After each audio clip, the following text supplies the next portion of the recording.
नमस्कार, मी सौ Jyotsna Jagannath Kulkarni, Bharatiya Janata party, Mayur colony, प्रभाग नंबर 31 ब मधून निवडून आली आहे.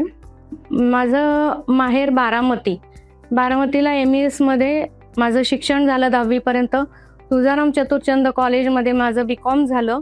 94 साली माझं लग्न होऊन मी पुण्यात आले. माझे मिस्टर जगन्नाथ कुलकर्णी, कोथरूडला मी लग्न होऊन आले आणि संघाचं काम मिस्टर 40 वर्ष करतात.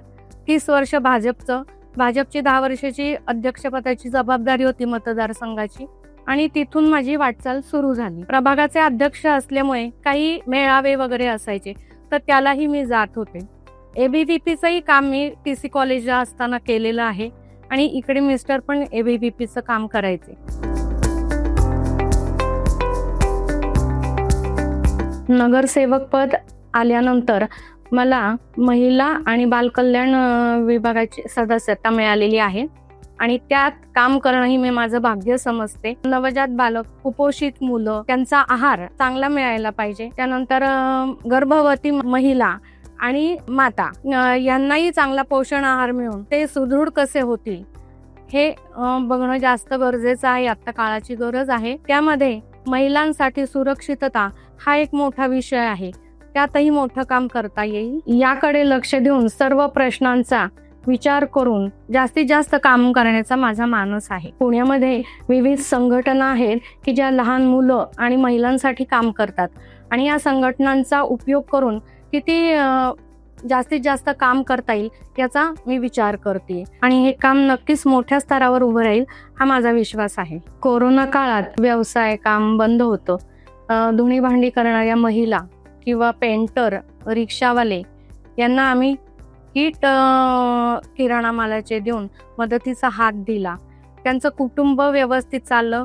महिलांना थोडंसं टेन्शन होतं घर कसं चालेल, पण या मदतीमुळं त्यांना खूप हायसं वाटलं आणि ती कुटुंब आम्हाला जोडली गेली आणि तेव्हापासून या लोकांनी आम्हाला भरभरून प्रेम दिलं आणि या लोकांशी आमचे संबंध अगदी घरच्यासारखे जोडले गेलेले आहेत. जनता सहकारी बँक विविध कर्ज योजना राबवते. महिलांसाठी छोट्या कर्जाचाही लाभ मिळतो आणि मोठ्या कर्ज घेणाऱ्यांनाही खूप लाभ मिळतो. पौड रोड शाखा सुरू झाली. पहिल्या दिवशी आम्ही 350 खाती बँकेला दिलेली आहेत. त्यात महिलांचा मोठ्या प्रमाणात सहभाग आहे आणि त्यांना कर्ज मंजूर होऊन आता त्याचा लाभ घेत आहेत.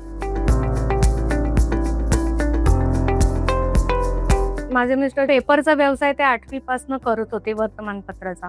त्या वर्तमानपत्राच्या व्यवसायात नंतर खूप प्रॉब्लेम म्हणजे मुलं मिळेनात कामाला आणि तेव्हा मी त्यांना मदत करायला सुरुवात केली आणि आता 25 वर्ष झाले आम्ही दोघंही पेपर टाकतो आहे. त्यात वेगवेगळे अनुभव आलेले आहेत आम्हाला.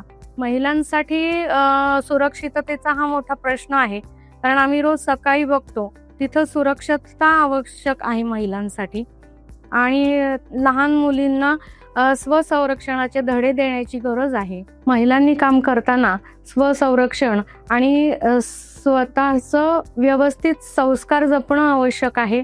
ते करता करता कुटुंब जपणं आवश्यक आहे. कुटुंबातल्या मुलांना संस्कार देणं आवश्यक आहे. त्याच्यामुळे पुढची पिढी सुदृढ नक्की होणार आणि संस्कारी होणार हे नक्की आहे. महिला दिनाच्या माझ्या माता भगिनींना खूप खूप शुभेच्छा. नमस्कार.